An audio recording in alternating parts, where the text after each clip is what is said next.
El PAR Explora Arica y Parinacota, en conjunto con Radio Universidad de Tarapacá y Radio Pintatani, presentan CDC.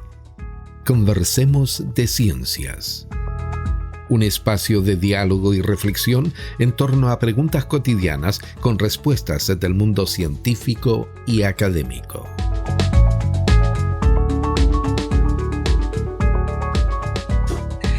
Hola exploradores y exploradores, les damos la bienvenida a nuestro programa CDC Conversemos de Ciencias. Yo soy Camila Nieto Rudolf, periodista encargada de comunicaciones del PAR Explora Arica y Parinacota. Partimos nuestra aventura con una pregunta que muchas personas nos hemos hecho. ¿Qué hace nuestro cuerpo mientras dormimos? ¿Qué hace nuestro cuerpo mientras dormimos? ¿Pero sabemos la respuesta? ¿Cómo es que nuestro cuerpo se repone de energía mientras dormimos? ¿Realmente lo hace? Para explicarnos qué ocurre con nuestro cuerpo mientras dormimos, nos encontramos con el especialista en ciencias biológicas, el profesor Mario Valenzuela, quien es doctor en ciencias biológicas de la Universidad Autónoma de Madrid y profesor del Departamento de Ciencias Biológicas de la Facultad de Medicina de la Universidad de Tarapacá. ¿Cómo está, profesor? Muy bien, muchas gracias. Muy contento de poder estar aquí con ustedes en Explora y la importancia que tiene para nuestro mundo escolar.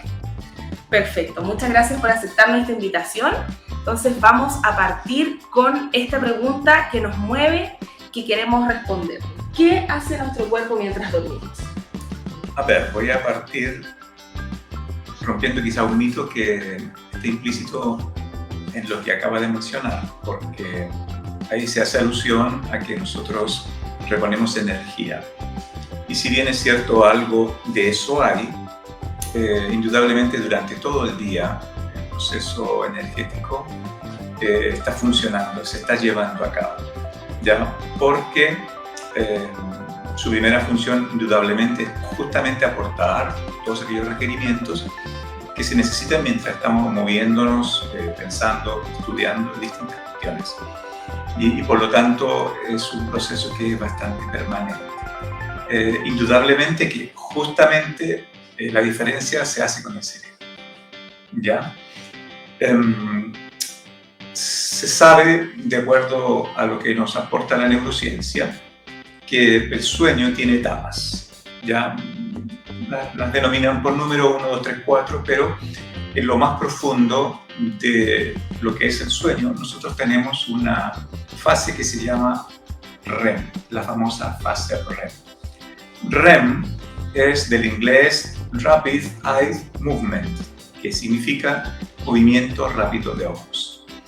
Y se le llama también, en otro sentido, como sueño paradójico. Y aquí es donde nos empezamos a adentrar en algunas cuestiones que nos permiten responder la pregunta. ¿Por qué se llama sueño paradójico? Porque resulta que la actividad cerebral se mide por ondas. Ya, no voy a entrar en detalle de ellas, pero las beta, las alfa, las gamma, etc. Y se supone entonces que cuando nosotros estamos funcionando, estamos pensando, estudiando, en un proceso de aprendizaje, las ondas que son más seguidas son evidentemente en ese momento, ¿ya? Ahora, otra manera de decirlo para nuestros escolares, cuando yo hablo de onda, estoy hablando de descargas de neuronas. El lenguaje del sistema nervioso se lleva a cabo a través de descargas neuronales. Entonces, si ahora lo digo de esa manera, cuando estamos despiertos, las descargas neuronales son mucho más seguidas. Y podríamos esperar, de acuerdo a la información previa que se ha dicho, que entonces cuando estamos durmiendo esas ondas van a disminuir. Y ese es el primer antecedente que nos permite responder por qué se dice paradójico el sueño, porque no es así. Es decir, la intensidad y la frecuencia de esas ondas se hace mayor cuando estamos durmiendo. En la medida que la persona comienza a dormir, a adentrarse, a sumergirse en estas etapas, indudablemente la 2 es más profunda que la 1, la 3 más que la 2 y así sucesivamente. Se empieza a producir inicialmente justamente una descarga inhibida, o sea, con menos frecuencia. Pero cuando se llega a esta etapa más profunda, que se llama sueño REM, entonces se producen estas descargas que son muy, muy continuas. También suele llamárseles disparos, los disparos. Entonces eso llama la atención. ¡Wow! O sea, ¿cómo está trabajando el cerebro más que cuando estamos despiertos? Ese es un elemento. Y el otro elemento de lo paradójico es que como tenemos esta teoría de que durante el sueño el cerebro va a descansar, entonces también podríamos esperar que sus requerimientos fueran menores, pero es al revés. Porque es lógico que si el cerebro está disparando más frecuentemente, con una mayor frecuencia, va a necesitar más aporte sanguíneo. Y esto cambia de una manera dramática. El aporte sanguíneo, la irrigación, que es el término técnico, al cerebro aumenta en un 80% durante el sueño REM. Y claro, ¿por qué? Porque durante esta etapa finalmente lo que está sucediendo es que el cerebro se está limpiando. Por eso que necesita más sangre. Indudablemente que sangre para llevarse los desechos, aquellas sustancias que han sido producto del metabolismo del cerebro, pero indudablemente también aquellos elementos que requiere el cerebro para seguir funcionando bien, llámese factores de crecimiento, proteínas, aminoácidos, cualquier otro elemento que el cerebro requiera. Entonces llega a través de esta mayor afluencia de sangre en esa etapa. Muy importante entonces tener un sueño reparador, acostarse a las horas, dormir las 8 horas en caso de los niños. Sumamente importante también el considerar cuánto tiempo dormimos, los adultos también tenemos como un rango de horario, pero ¿cómo se ve alterada la salud del sueño con el tema de los celulares, dormirse con la tele prendida? Justamente para poder llegar a contestar eso, pasemos primero por otras cuestiones que tienen que ver con el sueño, ya, y esta etapa REM. En esta etapa REM, el cerebro libera unas proteínas que se llaman citocinas. Entonces, porque normalmente la mayoría de las personas piensan justamente lo que usted ha dicho, o sea, el sueño es para descansar, pero es más que eso. Entonces, una de las funciones que tienen estas proteínas especiales que se secretan durante el sueño se llaman citocinas, ¿ya? Es activar el sistema inmune, el sistema inmunológico, ¿ya? Y lo fortalece. Además, una cuestión que es muy primordial, muy esencial, que a la gente le cuesta dimensionar y entender, es que estas citocinas contribuyen a remodelar conexiones sinápticas. ¿A qué? A remodelar conexiones sinápticas. Lo que las personas tienen que aprender, nuestros estudiantes tienen que aprender, es que el aprendizaje modela el cerebro, lo cambia. No es algo que yo pueda ver, pero cada vez que aprendemos algo, el cerebro crea nuevas sinapsis, establece nuevas sinapsis, es decir, nuevas conexiones entre neuronas. Y por lo tanto, entonces, indudablemente que si está ocurriendo aquello, nosotros podemos correlacionar este sueño REM con dos procesos muy importantes: la memoria y el aprendizaje. Ya, es muy importante la memoria y el aprendizaje.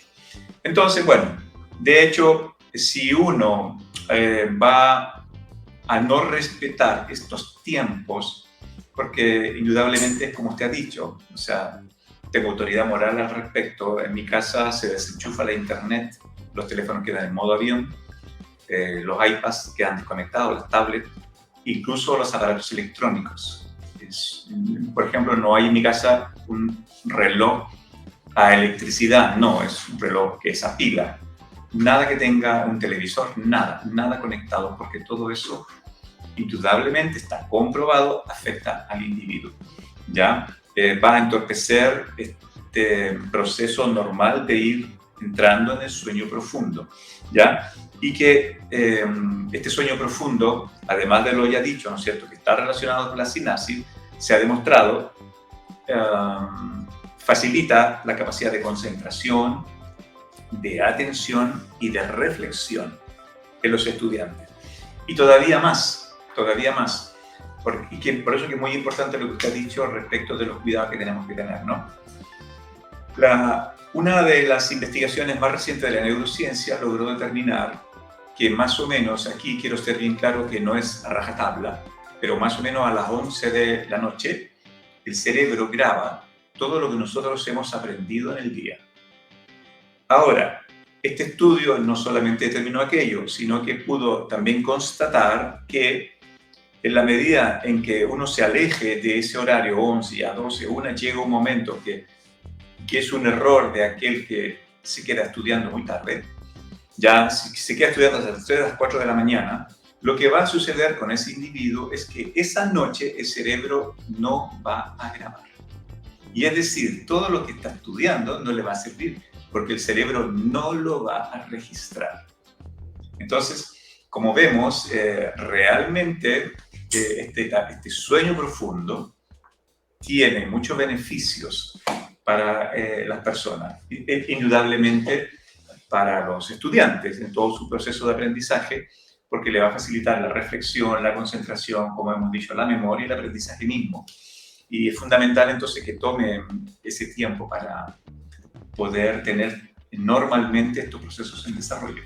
¿Cuáles serían algunos de los tips que usted da para tener un buen descanso?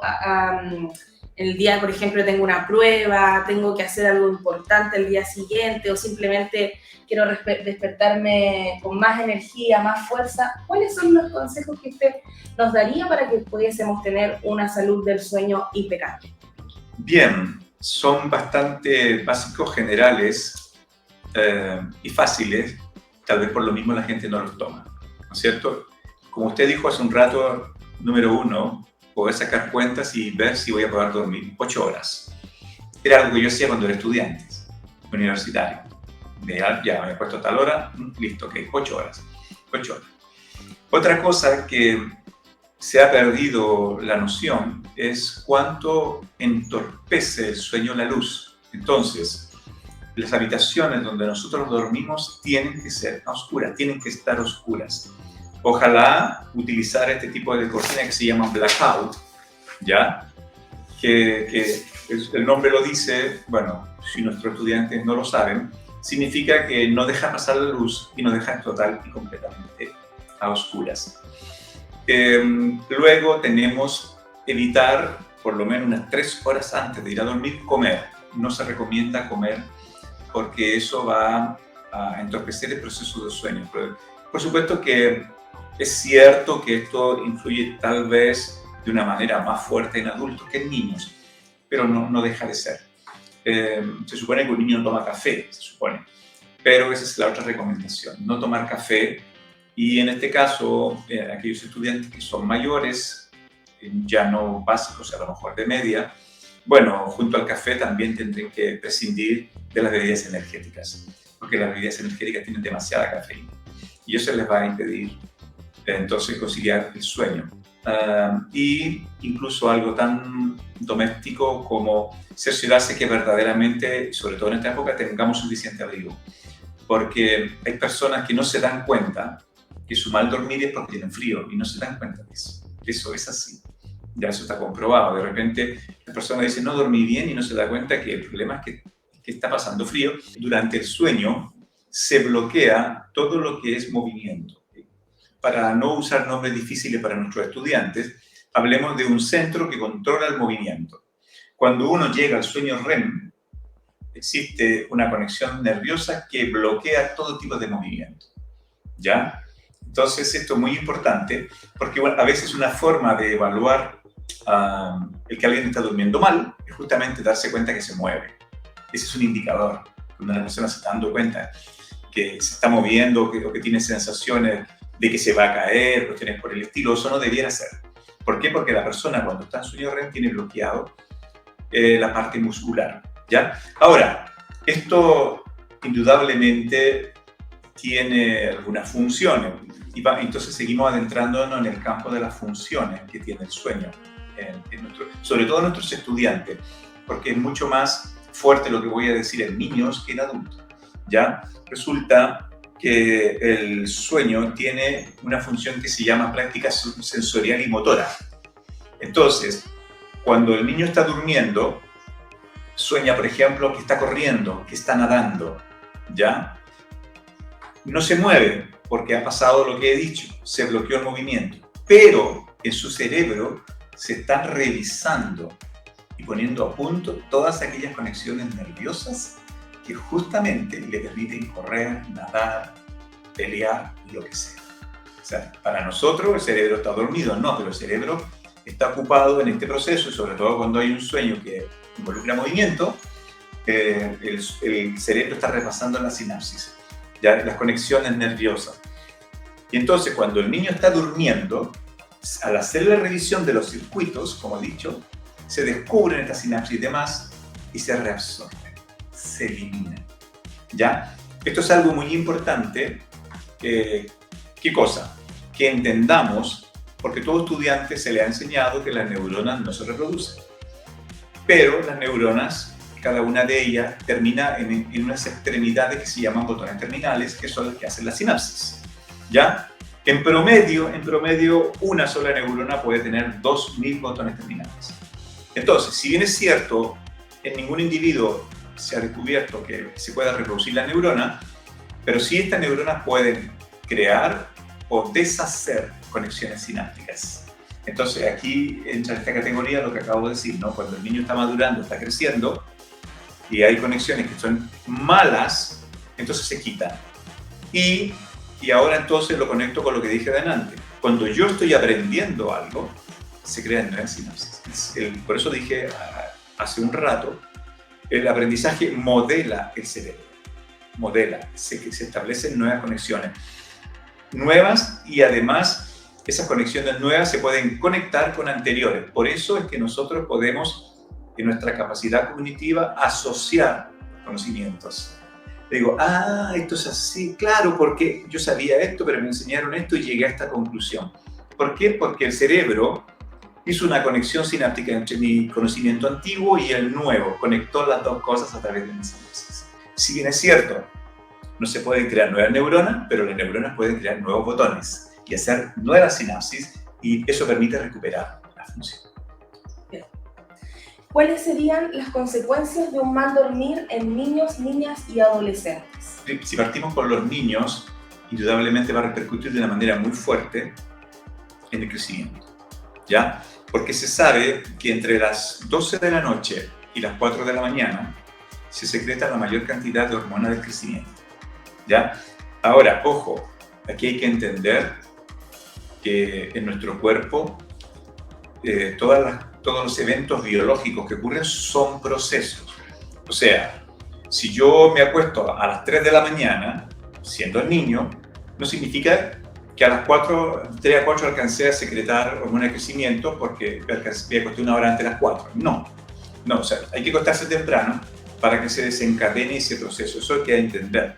¿Ya? No se trata de que porque yo estoy diciendo en este momento entre las 2 y las 4 va a ser a rajatabla. No, las 2 y las 4, pero ese niño que está empezando a incrementar su secreción de hormona de crecimiento a las 12, se acostó mucho antes para que se active el proceso. ¿Ya? Entonces es muy importante en un niño el dormir, porque si duerme mal va a crecer mal, porque se va a afectar esta hormona que es muy importante. Ahora, si ya empezamos a irnos a adolescentes o a jóvenes, indudablemente algo hay todavía de esta hormona, pero hay otra que es muy importante, y es que cuando indudablemente un niño crece, se hace adolescente o más joven, su percepción del mundo cambia y por lo tanto ya es más afectable. A un niño no le afecta nada, un niño es feliz, come, corre, juega, duerme y punto. No sabe si hay dinero o no hay dinero para comer, no tiene idea si papá se está peleando con la mamá, nada que lo estrese. Pero cuando un chico es mayor, ya adolescente o juvenil, la cosa cambia, él ya tiene una visión del mundo que es distinta y por lo tanto le va a crear un problema. ¿Por qué? Porque durante el sueño disminuye en nuestro cuerpo un grupo de hormonas, es un grupo de hormonas que se llaman glucocorticoides, que son las hormonas que nos facilitan las respuestas frente al estrés. Indudablemente nosotros no podemos vivir estresados o pegados al techo, como se dice. Entonces, si estos niños no duermen bien, va a significar que va a prevalecer esa producción de glucocorticoides y entonces se va a incrementar en ellos un estado de estrés sostenido. Y eso lo va a perjudicar.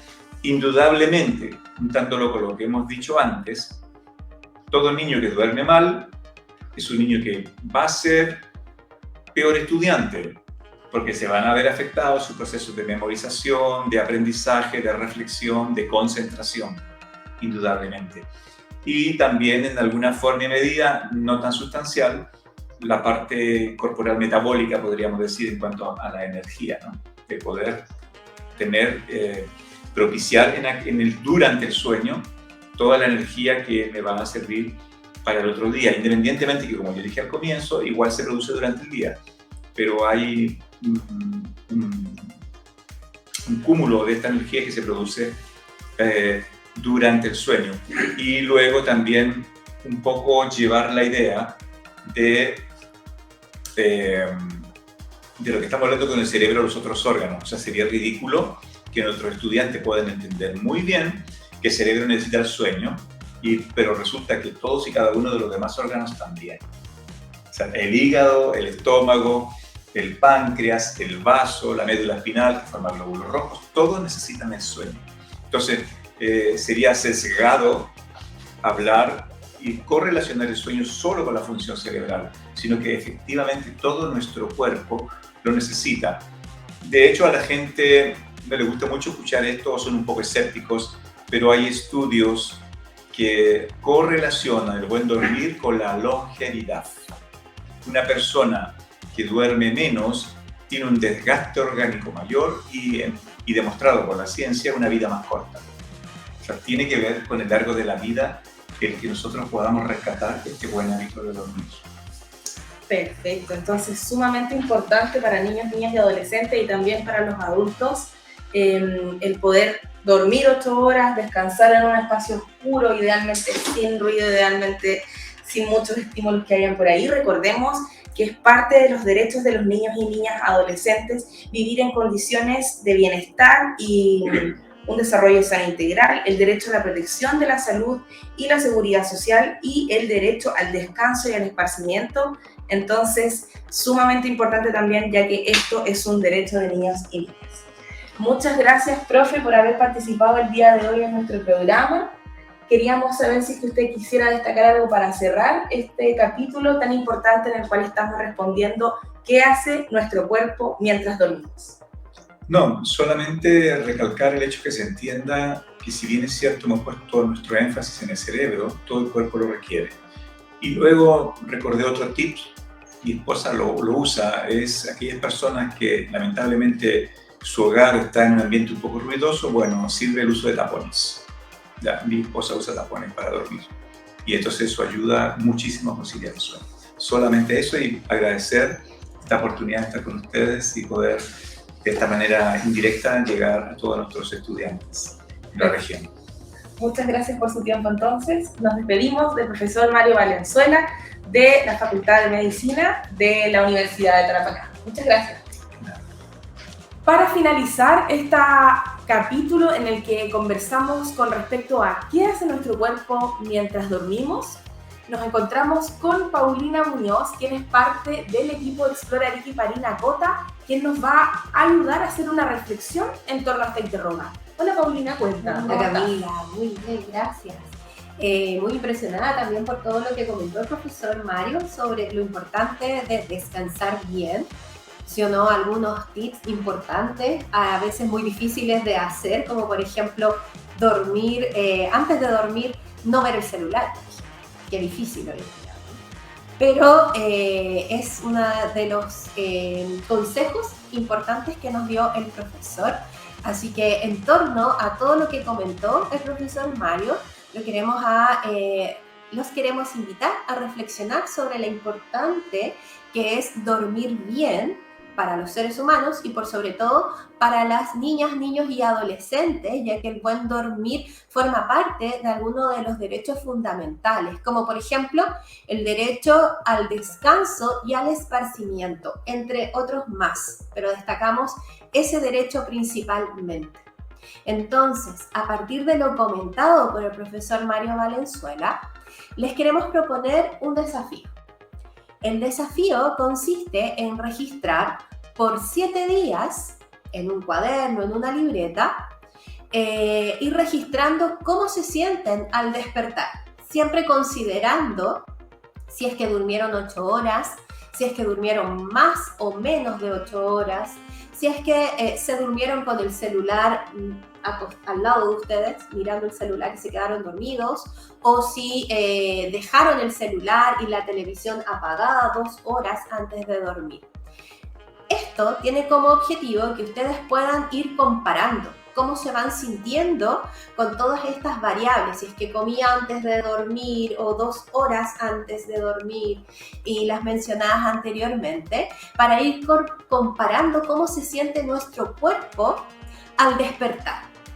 Esto con el objetivo de ir mejorando nuestra salud del sueño. Por ejemplo, si yo estuviera en el caso de hacer esta reflexión, anotaría un día de semana. Día miércoles, me acosté a las 12 de la noche y desperté a las 8 de la mañana. Sacar el cálculo de cuántas horas dormí y ver si es que me siento descansado, tengo algún síntoma físico, por ejemplo. ¿Cómo está mi humor? Si estoy de buen humor, de mal humor, si me siento con energía, con baja energía. Siento que, por ejemplo, en el caso de un fin de semana, que a veces yo duermo un poquito menos, por ejemplo, me acuesto con el estómago lleno. Seguramente al día siguiente voy a amanecer algo más pesado, creo yo. Claro. Y también quizás el cuerpo se va a manifestar. Por ejemplo, a mí cuando me faltan horas de sueño, mi cuerpo manifiesta esa falta de sueño con una especie de alergia nerviosa, con mucho estornudo y muy incómodo. Entonces la idea de este ejercicio es que ustedes puedan aprender, ir conociendo cómo funciona su cuerpo y lo importante que es un buen descanso para que nuestro cuerpo y nuestra mente funcione bien. Muchas gracias, Paulina. Gracias también al equipo detrás de Explora Arica y Parinacota que nos colaboran para llegar a ustedes con Conversemos de Ciencias, que esto es un diálogo ameno con destacadas y destacados invitados, donde intentamos resolver cuestionamientos de la vida cotidiana con foco en la realidad de la región de Arica y Parinacota. Mi nombre es Camila Nieto Rudolph. Muchas gracias por su tiempo y pueden revivir este y los demás capítulos a través de nuestras redes sociales y nuestra página web www.explora.cl/Arica y Parinacota. Nos vemos en una próxima oportunidad. El PAR Explora Arica y Parinacota del Ministerio de Ciencia, Tecnología, Conocimiento e Innovación, ejecutado por la Universidad de Tarapacá, presentó CDC. Conversemos de Ciencias. Revive este capítulo en nuestra página web www.explora.cl/Arica y Parinacota y en nuestras redes sociales.